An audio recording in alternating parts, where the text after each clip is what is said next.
Introducing Droid Turbo by Motorola. Wait, are you running full Adobe Photoshop on a tablet? Yep, but it's not just a tablet, it's really a laptop. It's a Surface Pro 3 with a touchscreen. Well, it can't be as fast as my Mac. Sure it can, and it is. But you probably can't plug anything into it. I have a USB, mini DisplayPort, plug away. And this is my favorite, it's the kickstand. So you're saying it does more than my Mac? Well, technically, you said it.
Ambassador to the United...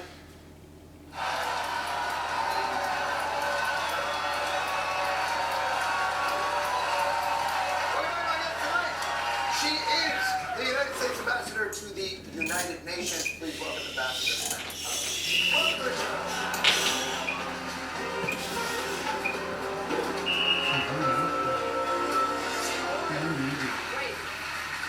Thank you so much for being here.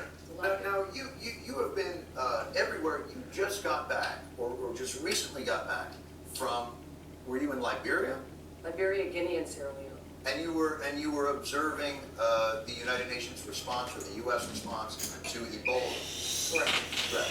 And you did mention that when you came up and you shook my hand. Shook my hand. True. Are you excited that New Yorkers can once again link to the subways? Maybe afterwards I'll head to the subway. You don't want to part. So, what did you find? Are we getting a handle on this epidemic within Africa? Basically, we've been building the airplane as we fly it, and it has not been pretty at all times. People are learning a lot as they go about what it is, and then you can imagine in remote areas, roads, plants in a long time. Civil War Iraq, but years of civil war. Exactly, and just as these countries were recovering from those wars, here comes Ebola.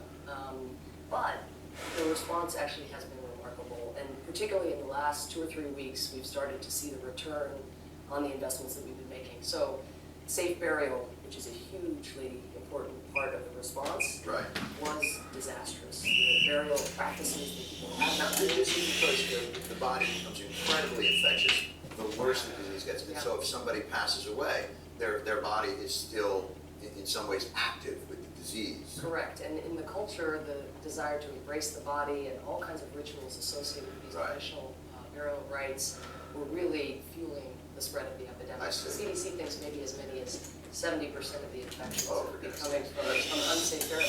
But just 3 weeks ago, the safe burial rate in Freetown, Sierra Leone was about 40%. That bad, within 24 hours of the death. Now it's close to 100%, about 98%. Same in Monrovia, where the U.S. has sent 2,000 troops, and now fanning out across the country. Massive increases in safe burial. So if that can be scaled to the communities in the rural areas, which are pretty hard to get to, so it's no easy task, you could really see bending the curve. But we're not there yet. But we've done a very good job here of at least trying to demonize anyone who would go there to help. And I think in the way that we've talked about documents about war them and try to do our best to shun them when they get back. Has that helped? Is that?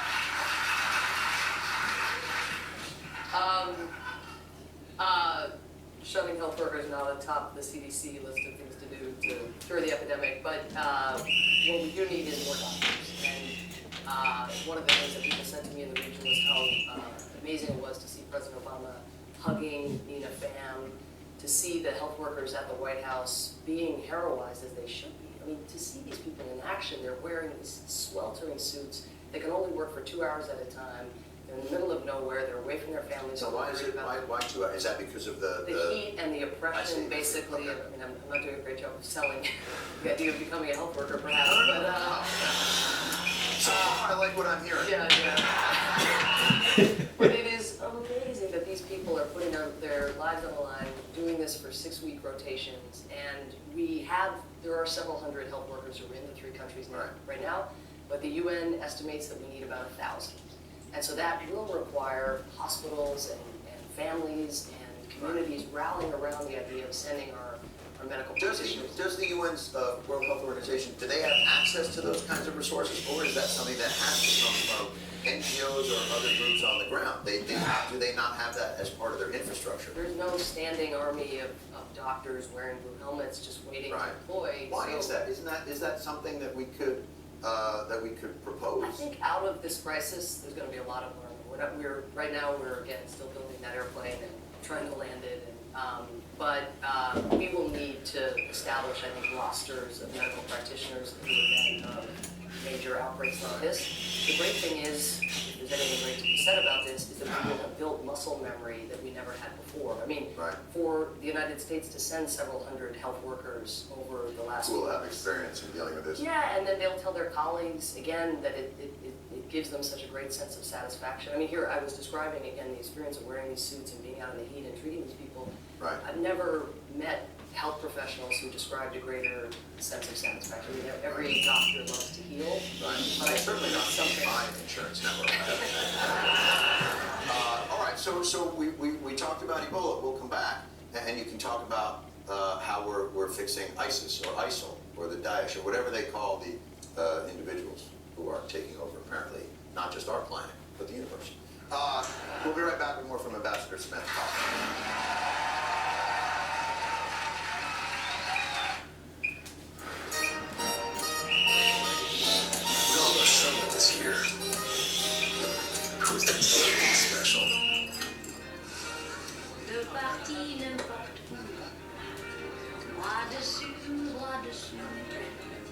En chantant des chansons, c'est si bon. Give the gift for those who fly beyond. Dire des mots doux, mais qui en disent en langue.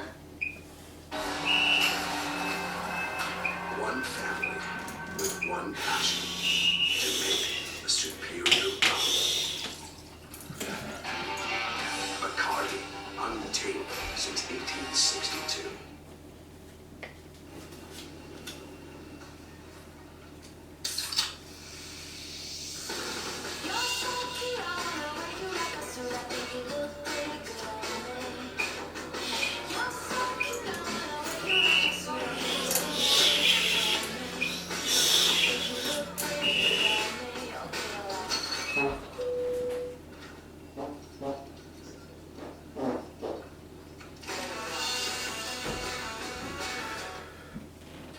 What would you give someone who convinced you to follow your dreams with one cross-country road trip? The greatest gift for someone who gave you these moments is to give those moments back. Stewart, the most awarded blended scotch in history.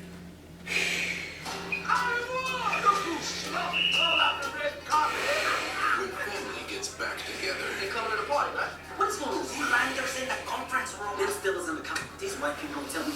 nothing's off limits. Anything you need, Ryan, serve. You want some of this, sir? No, I'm good. And no one is safe. I mentioned that $5 grand, yo. When I get my income tax check, you gonna get it. You can't tax me. Top 5. Look at that black man trying to get cash. Rated R, December 12th. Samantha Power, she's the United States ambassador to the United Nations. The other big fight on everybody's fear graphics on the 24-hour networks is with ISIS, who we have made into an X-Men-like organization of superpowers that the U.S. must stand up to as an existential.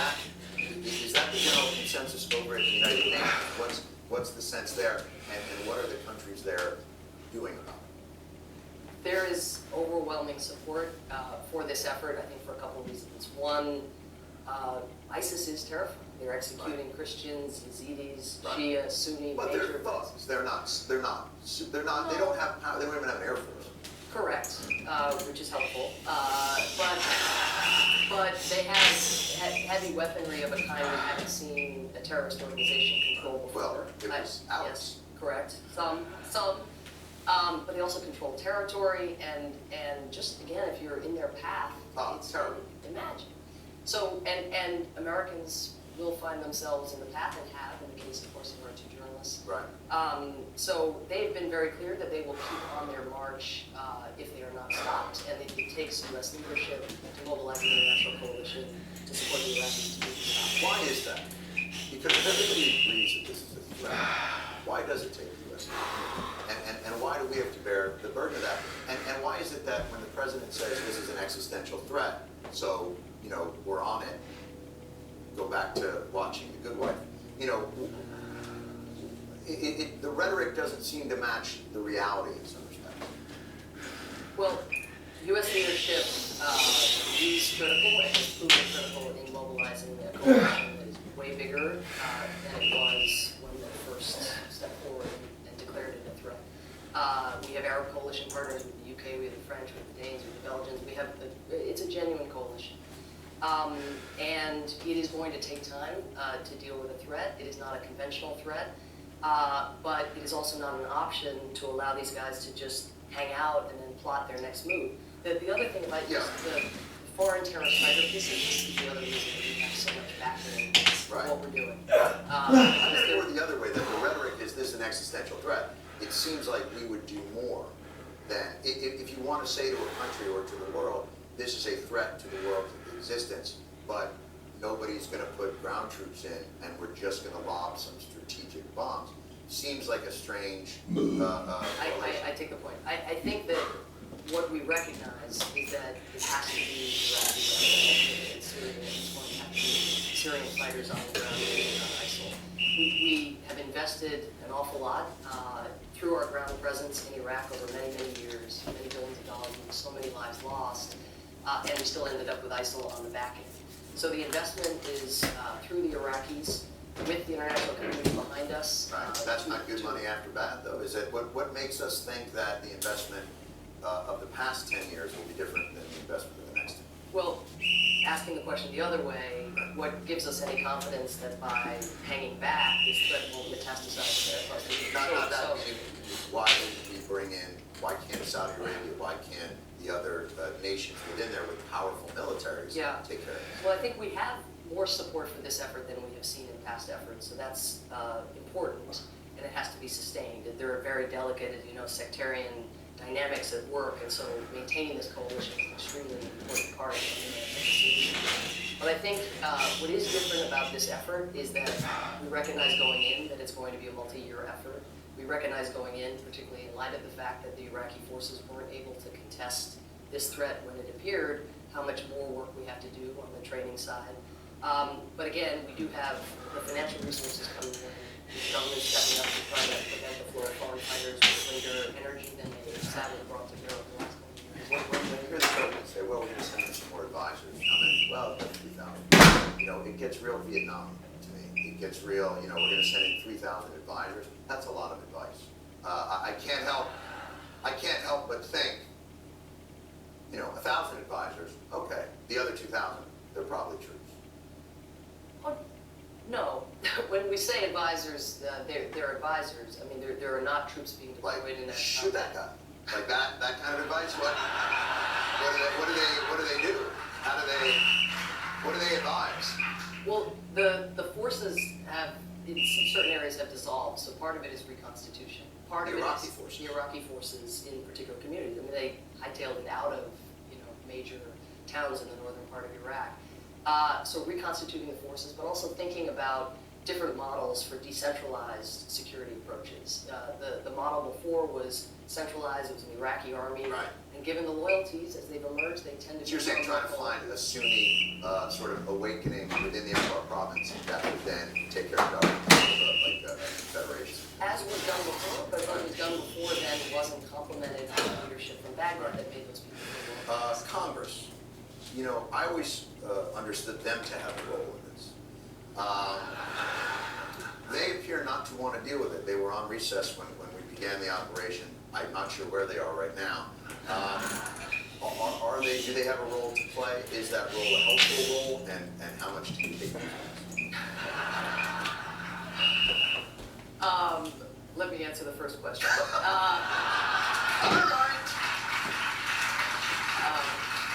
They have a really important role to play. I mean, I have seen, even at the UN and when I travel overseas, just how much more powerful our message is and our leadership is when there's a sense that the Congress leader can be on the lines. So I think this is the season, and we are hopeful that we will see Congress act in support of the effort that we're undertaking, both in terms of ISIL and all of their real resources are really In your answer, I see something. diplomacy. Boy, oh boy, you're not kidding. That was super diplomacy. That was ambassadorific. Thank you though for that and continue the good work and I hope things work out, especially in the African region. Ambassador Samantha Power, thanks for being here.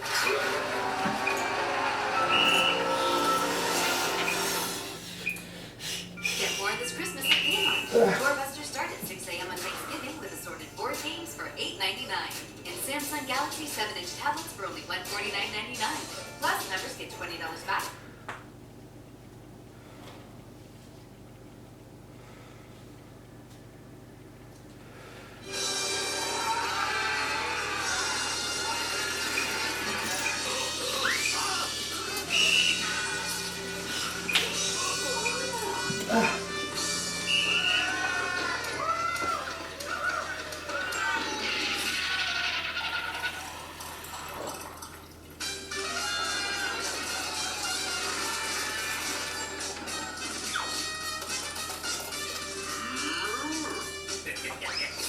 What'd you guys get for Christmas? It's a pair of damp socks that will dry real slowly. I'll tell you what your Christmas present was. Got dragged away some black demons. Comedy Central's All-Star Non-Denominational Christmas Special. Thanksgiving weekend, Thursday through Sunday at 10. November 10th, 2014. From Comedy Central's World News headquarters in New York, this is The Daily Show with Jon Stewart.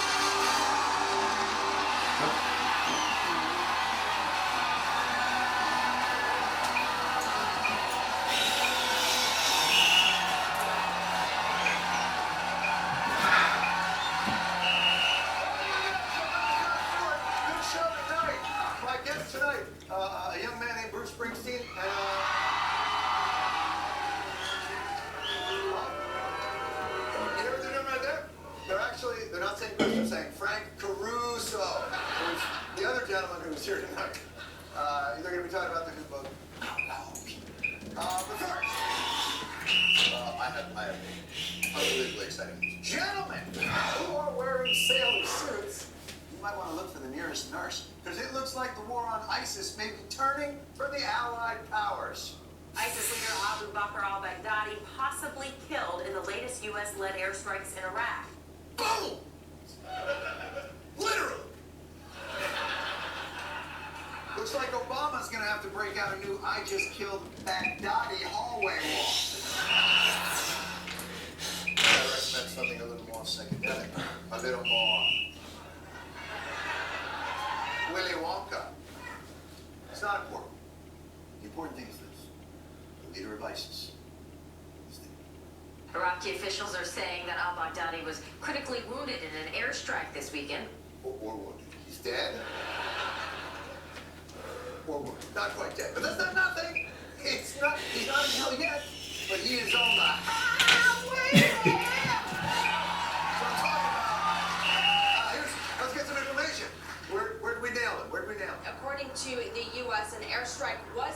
suggested targeting an ISIS convoy outside of Mosul. An Interior Ministry intelligence official claims the strike in the town of Qam.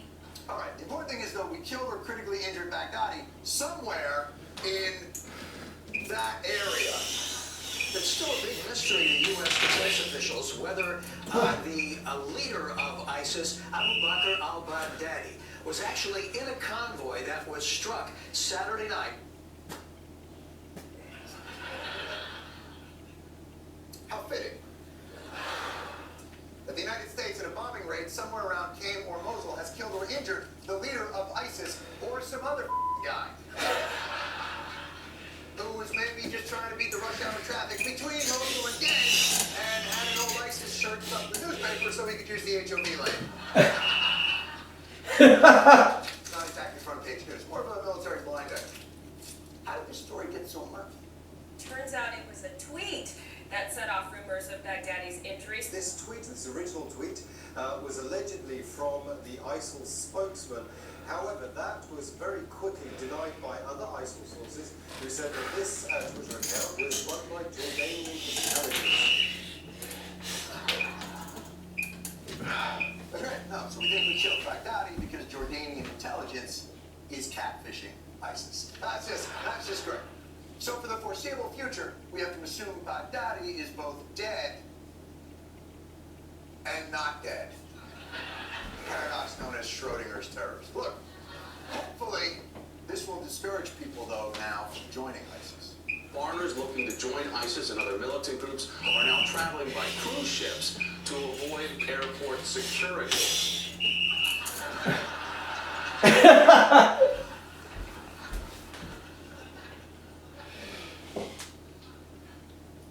We are truly screwed because these people are so committed to jihad that they're willing to risk everything, including going on a cruise ship and becoming inmates on a floating prison. Interesting choice, the cruise ship. There's obviously downsides. The path to jihad's going to be longer. That won't be snobs, very important at all. You're going to have to balance your hatred of infidels with the lure of duty-free. When you finally reach the terror camp, there will be no hiding those glorious 8 days and 7 nights. You can't trust terrorists to stay dead. You can't trust cruise ships. Is there anything we can trust in this fight? I want to want people to understand how this effort will be different from the wars in Iraq and Afghanistan. It will not involve American combat troops fighting on foreign soil. Yes. American troops are going to be fighting. They're going to be fighting on our soil against... You know what? It's coming into your own say on national television. There will be no Today, President Obama authorized the deployment of 1,500 more U.S. troops to Iraq to help in the fight against ISIS. With this expansion, the number authorized has grown from 275 in June to 3,100 tonight. What the f*** you said? No troops in there? And in 5 months, we've increased 200 troops in Iraq by 10 times. At that rate, by 2016, everyone on Earth will be in Iraq fighting ISIS. We're going to have to recruit people from ISIS to ISIS. And those troops are boots on the ground. You said no boots on the ground. The ground will get no boots. The American forces that have been deployed to Iraq do not and will not have a combat mission. Their mission is to advise and assist our partners on the ground. Oh, I'm sorry, that's my mistake. I'm sorry. So it's not 3,000 troops. It's 3,000 advisors. Okay, well, you know, that's a lot of noise. I feel like after the first 2,000 give their report, it's mostly going to be like, you know, I just want to reiterate what Tony said. You know, maybe the Pentagon can spin this a bit better. Less than half of them will be dedicated to the advise and assist mission. And of that number, and it's around 630 or so, it's important to remember that a good chunk of that will be enablers for the advisors, logistics, command and control, intelligence support for them. Okay. So half of the troops are advisors, and half of that half are going to be advisor enablers. which I guess is standing behind the advisor going, I don't know, that sounds like good advice to me. I would listen to that advice if I was, obviously I'm not giving the advice, I'm just a gentleman behind him. I feel like this is all sounding a little The remainder of the number, which is I guess about 870, something like that, they'll be dedicated to this building partner capacity, to the hands-on training. You know, the more out of your way to go to call these not boots on the ground, the more we're gonna think. So now we're gonna have 3,000 troops in Iraq again. Can we at least agree to stop it right there before we get sucked all the way back into the quagmire? Should we expect that more troops may be needed before this is over? You know, as Commander-in-Chief, I'm never going to say never. That sounds like a thing. Suit up, old man! City building mission in Fallujah. We need your advice on it. Take the right eye.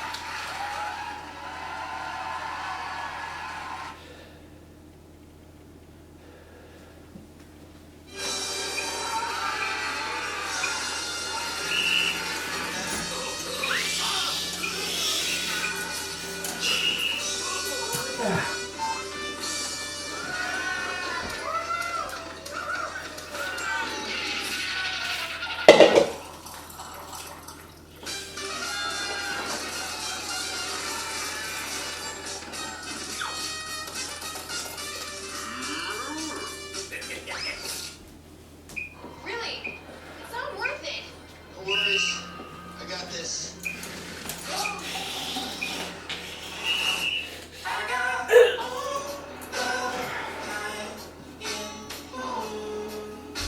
A 2.7 gigahertz turbo processor. Kevlar fiber durability. Turbocharged for up to 8 hours of battery in just 15 minutes. Introducing Droid Turbo by Motorola. So, what is that? It's my Surface Pro 3. It's a tablet and a laptop. I couldn't have power my Mac. This is an Intel Core i5. This does too. It runs Office, full Adobe Photoshop, and it's got a touchscreen. Well, I have a touchscreen too. Well, this is my favorite thing. I can write with a pen. Well, so can I. Wow. I've got a lot of stuff to carry. You are more powerful than you think.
Recently, there have been examples of police shooting first and asking questions. Not asking questions, shooting. Thankfully, one police department is taking an innovative approach to the problem Jordan Clever has. Confidence in the police is at an all-time low. With the recent events in Ferguson and 8 miles away from Ferguson and over here and there, and actually right here as well, and Staten Island, pretty much all over the country. It's no wonder many communities like this one in New Jersey have lost faith in the police. I'm more afraid of the police than I am of criminals. There needs to be more transparency and more oversight. They need to be trained on how to deal with the community. The two police officers at the end of the panel, what are your guys' thoughts? I'm not a cop. Yeah, we're just white. So you're just white guys and you still don't like the police? I want to like the police, but I dealt with the police, so it's hard. Okay, let me look into this. How do police restore public trust? One department is tackling the problem head-on by launching a brand new sensitivity training program. Officer Phil Crochet of the Austin PD. We had a couple of fairly controversial police shootings, and my assistant chief called me and asked me if we could get some kind of training to try to prevent future shootings from occurring. It's great to hear that the police department is finally taking the steps to protect the most vulnerable members of our society from being shot at. We always shoot for best practices. We always try for best practices.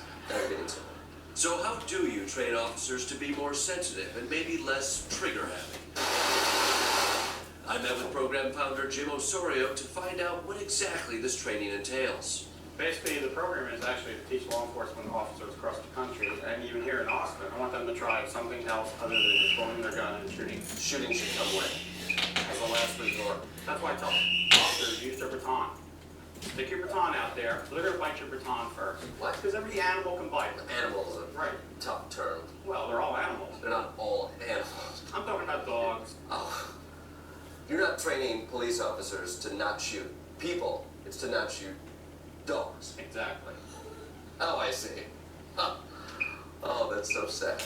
But why dogs? Maybe Margot Frazier of the Austin Police Monitor would have an answer.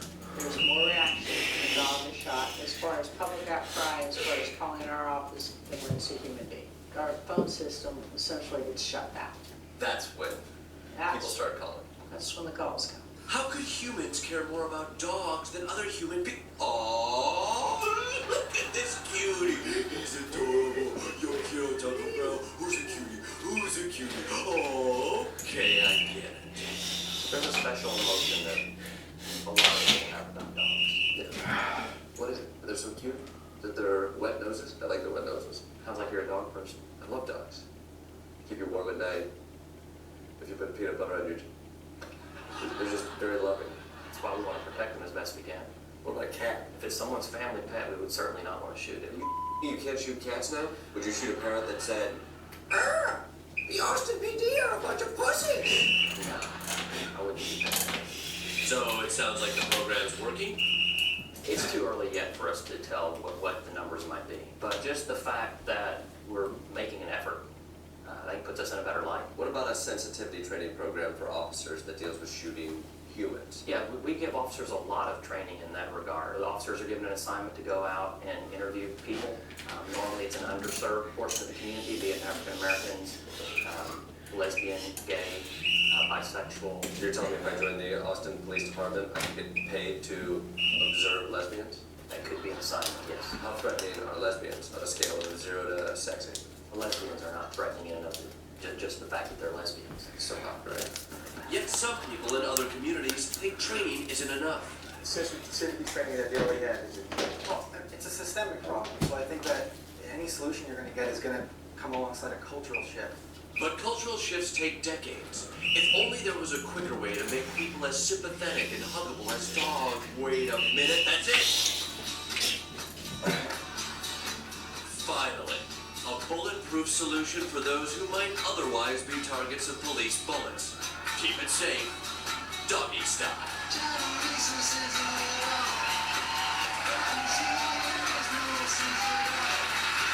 Join the cover. We'll be right back.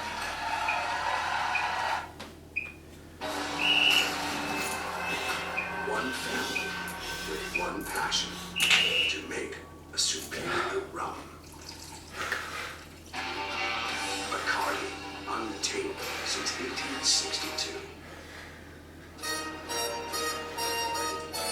We all know someone this year who's done something special. Le parti n'importe où, moi dessus, moi dessous. Quand j'entends des chansons, c'est si bon. Give the gift for those who fly beyond. Dire des mots doux, mais qui en disent en langue.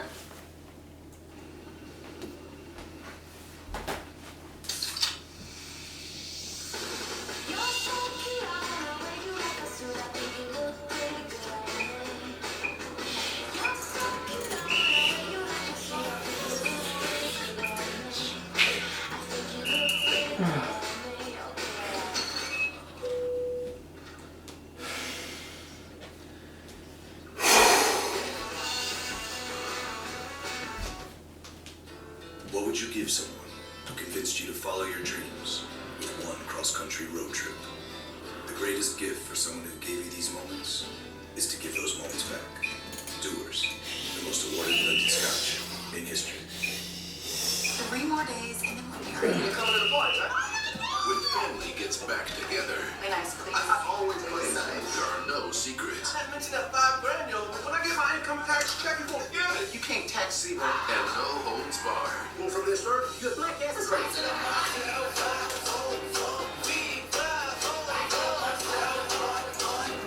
You been here before, bitch? I will be. My name is Top 5. Written and directed by Chris Rock. Rated R.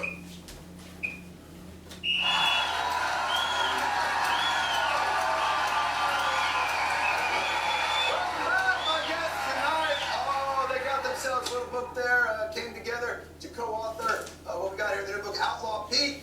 Please welcome to the program, Bruce Springsteen.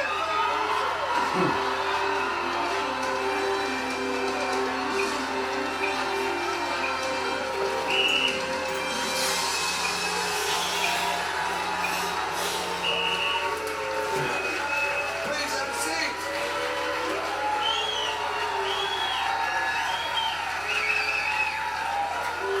I don't know what they're saying. Now, I want to be clear. For those of you, it's called Outlaw Pete. For those of you in the audience who know you, Mr. Springsteen, only as an author, you also have a musical career that where you you're Frank. So you're an illustrator. You love the music of young Bruce Springsteen. I do. How do you get in contact to suggest this idea of an illustrated Outlaw Pete, the fabulous song? Well, I think I did a bunch of sketches and showed them to my friend Dave Marsh. Oh, Dave Marsh. Okay, so Dave Marsh. Dave was pretty hip on it. Basically is a Springsteenologist. Basically has archived in many respects and chronicled. The chronicles of Springsteen. That's well put. That's a few things. A few things. So, and Dave says, I know Bruce, I can get you in touch with him. Well, we figured let's run it by him. That would be a wise choice. That was the first thing we could do if we do that. And, I was doing Dave's show, working on another book, and I finished the sketches. But it's very rough. Very rough. And Dave Marsh comes by and says, I got this guy, he's drawing some pictures. He doesn't do that. What does he do? Basically, there's a huge pile of stuff in a little tiny room.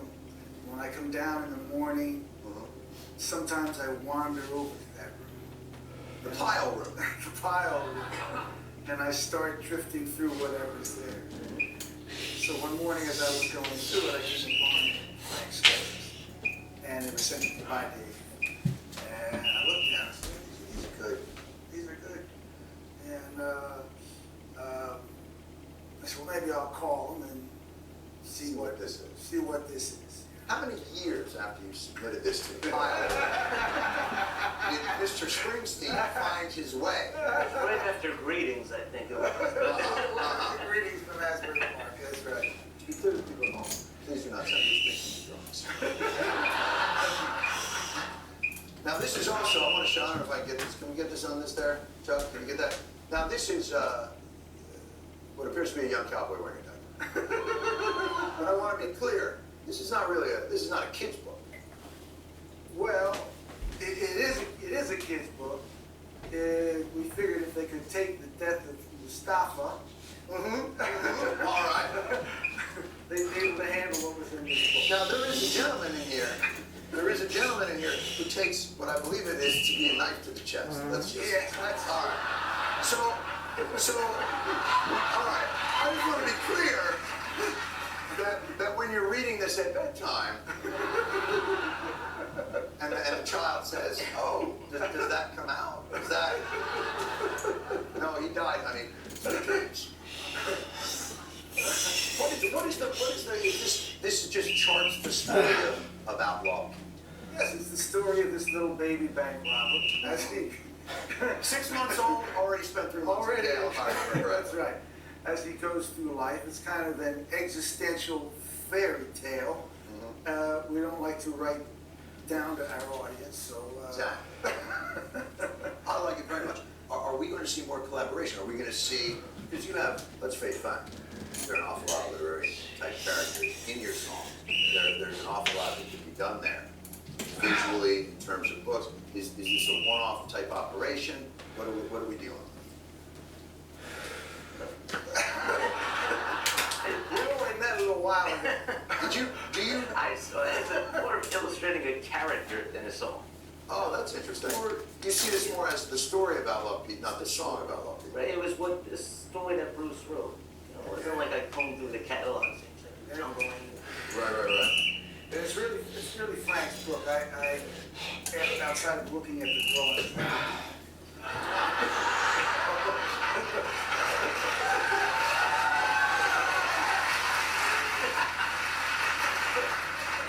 I'm gonna have you switch seats. You didn't do it. So can you draw? Are you a gentleman who? No, I cannot. Can't do stick figures. That's my. I got nothing too. I'm glad you know that because I feel like here's how much I admire you. I feel like if you wanted to draw, and that would upset. Can you sing?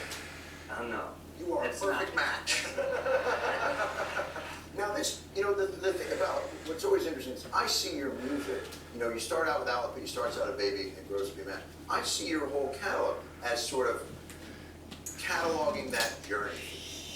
This in it is a bit of a microcosm. Is that what spoke to you about the project? I mean, listen to the songs over the years. You see them different ways, different songs. Like the one movie, and moved it on through life. When this one hit, it just played out as this book. It was the character, it was the music, the way he played it, the way he sang it, and it told the story. It did all that. I think that's very interesting because I'm the same way. When I was younger, I related to certain songs, maybe Blinded by the Light, maybe more, the sort of more existential, more trippy. I got older, a little more yearning, got into the river, the rising, all that. Now that I'm the age I'm at, I stand in front of the mirror, naked. And you know what I sing? You want to know what I sing? I'm going to tell you what I sing. My city's in ruin. My city's in ruin.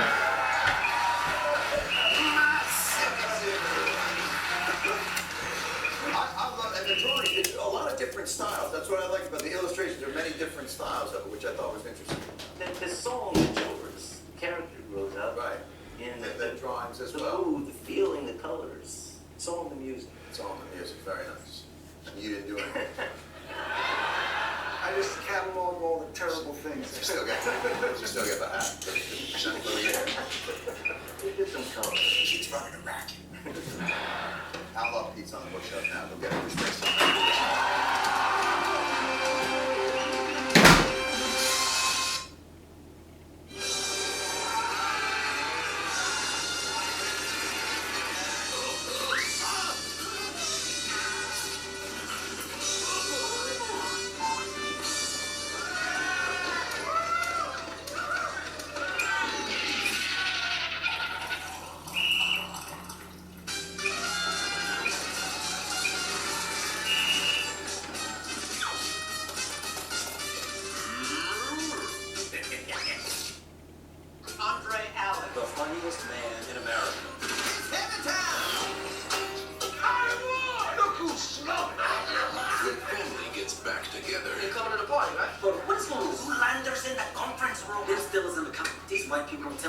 Nothing's off limits. Anything you need, Ronnie, serve, want some of this, sir? No, I'm good. And no one is safe. I just got $5 grand, when I get my income tax, you won't get it. You can't tax see Rated R, December 12.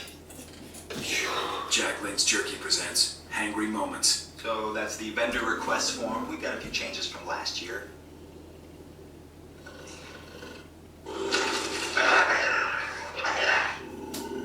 It's the second time this week, Dan. Do the best I can, Pete.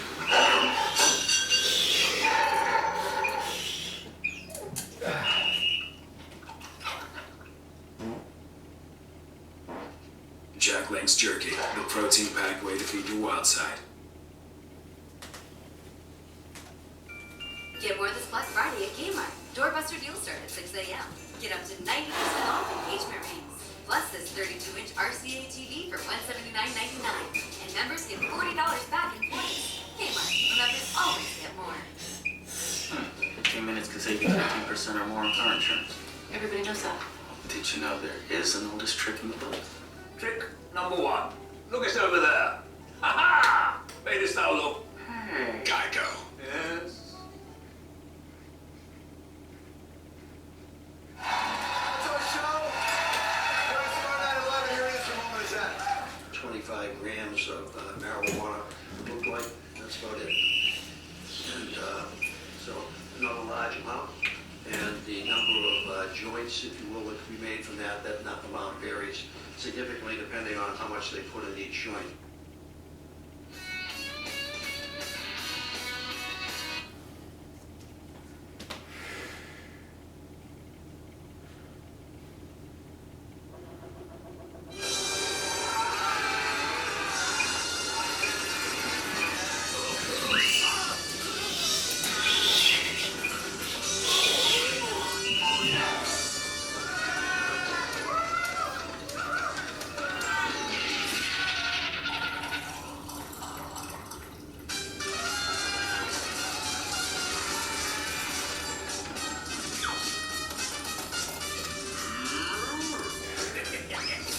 What'd you guys get for Christmas? Got that kitty, boy? It's a pair of damp socks that will dry real slowly. I'll tell you what your Christmas present was.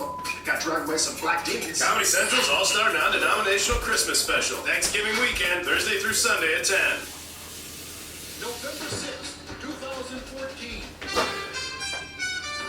Comedy Central's World News headquarters in New York. This is the Daily Show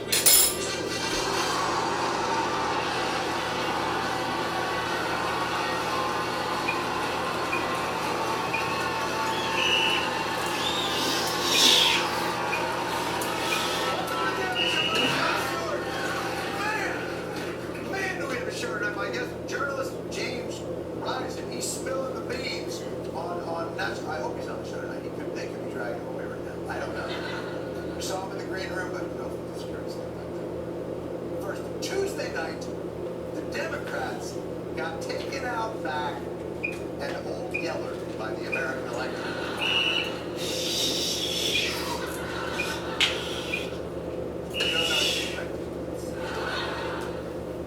Pretty good on it.